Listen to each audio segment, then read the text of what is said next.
Earlier today, Tinubu sacked some of his ministers, reshuffled his ministers. Some got promotion, some got sacked, and some got newly elected. But it's so sad that two women that were amongst those that were sacked, immediately the announcement of their sack got to the public. Their staff, people who worked with them, started jubilating. And I'm like, what could have gone wrong? Is it that they were so strict that they did not allow, these people that were working with them breathing space? Or is it just a situation where they were just so strict and they paid attention to details to the extent that people could no longer get away with things they used to get away with? Is that the situation? Because in Nigeria, I don't trust Nigerian government workers, because government workers, they seem to think that, even if you don't work, salary should enter your account. That is it. And when they get somebody who is their boss that tries to make them to work, they turn the person into an enemy. Is that the situation? Yeah, but I'm not sure. You guys, let me know your thoughts in the comment section. What do you all think about this? Before we delve right into the details of today's news, if this is your first time here or you haven't subscribed to this channel, what are you even doing on YouTube if you're not subscribed to Newsroom Nigeria? Please go ahead and subscribe. Leave your opinions in the comment section. Most importantly, don't forget to give this video a massive thumbs up. That way, we are encouraged to put out more reliable content.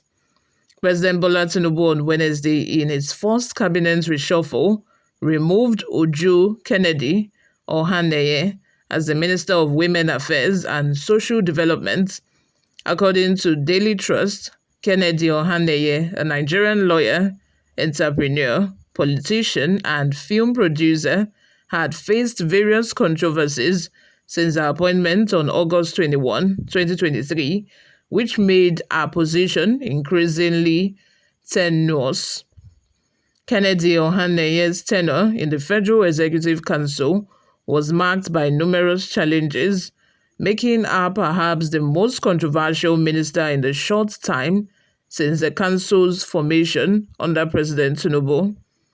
Her involvement in several contentious issues had drawn significant attention and criticism, impacting her standing within the administration.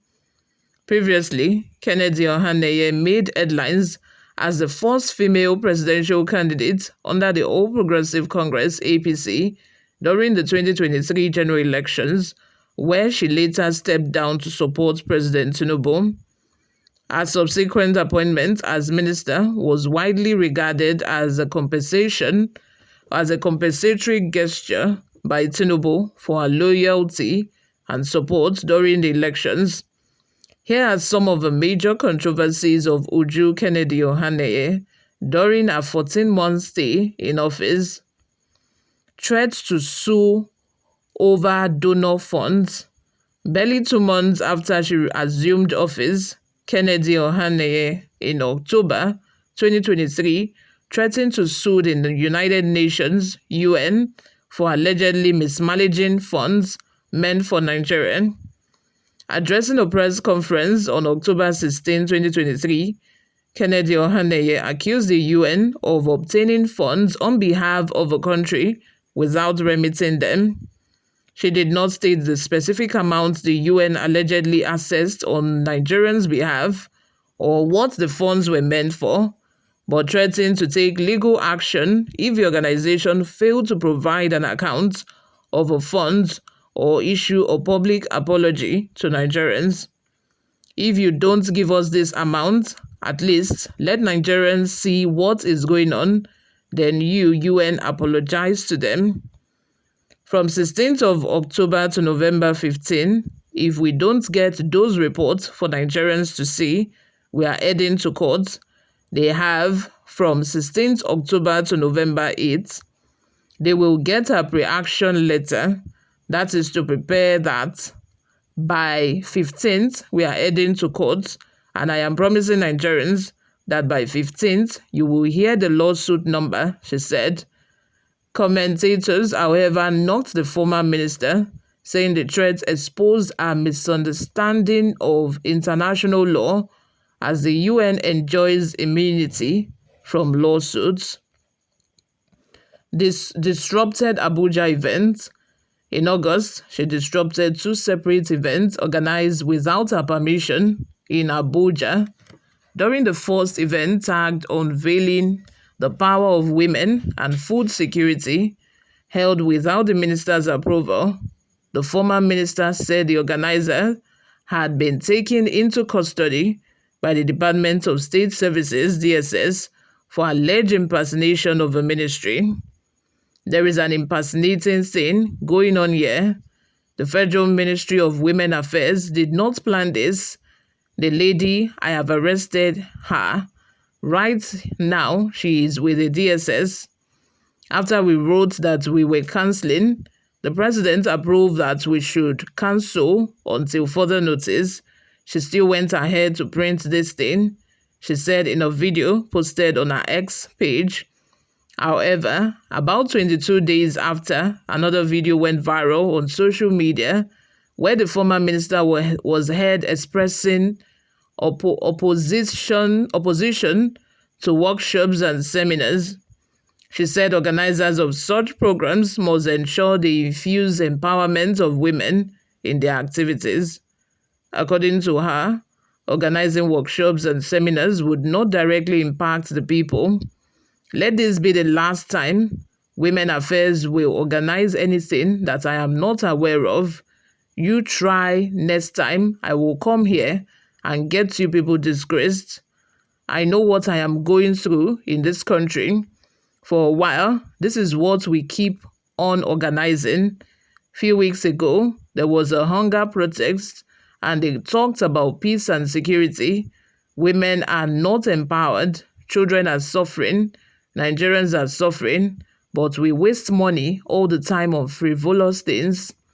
I am sorry. Many people may misunderstand me, but I am ready to be misunderstood. I am ready to be tortured. I am ready. I have changed the narrative. I have no program without empowerment, she said. She added. She also sued Niger State Speaker over marriage saga. In May, Kennedy Ohanenye filed a suit against the Speaker of the Niger State House of Assembly, Abdulmalik Sakindaji, following his decision to marry off 100 orphans from his constituency.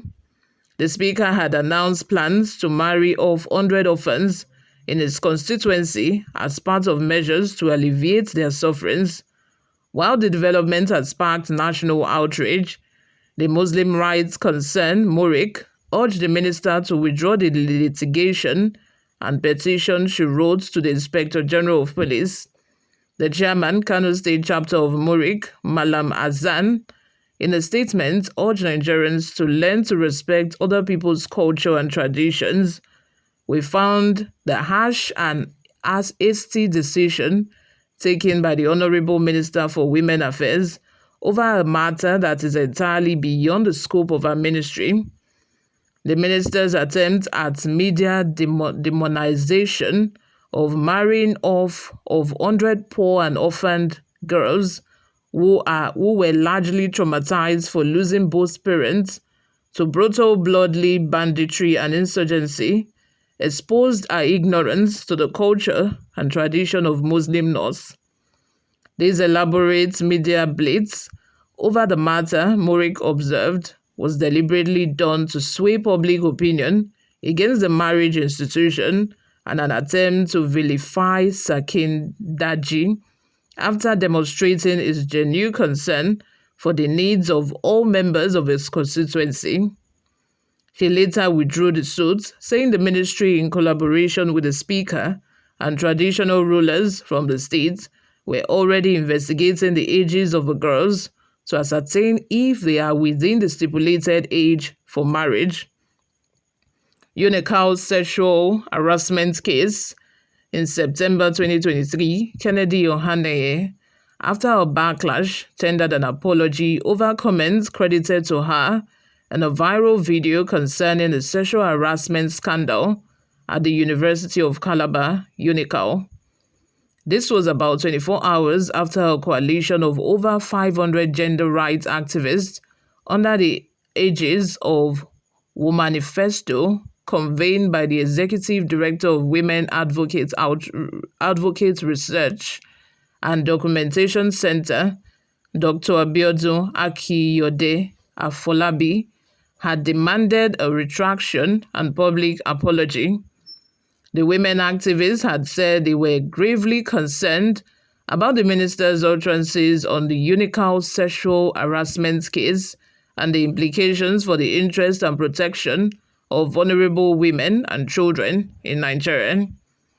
The former minister in the video also purportedly insinuated that the students were being used and manipulated by some people to get suspended. Dean of the Faculty of Law, Professor Cyril Ondufon, out of office so they themselves could take his place. She was reportedly heard in the trended video threatening the students of Unical with dire consequences, including imprisonment, if they continue to pursue the case of sexual harassment against Ondufon. In the video, the then minister had said since the female students had admitted,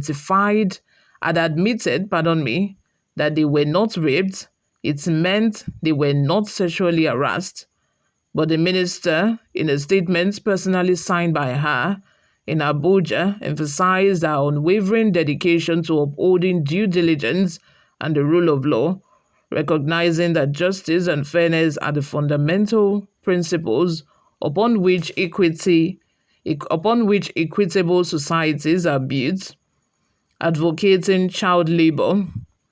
The female politician had also faced severe backlash for her comments at the Anambra Investment Summit 2023, where she advocated for the use of school children as workers to manufacture essentials such as toothpicks, sanitary pads, cotton board, and matchboxes.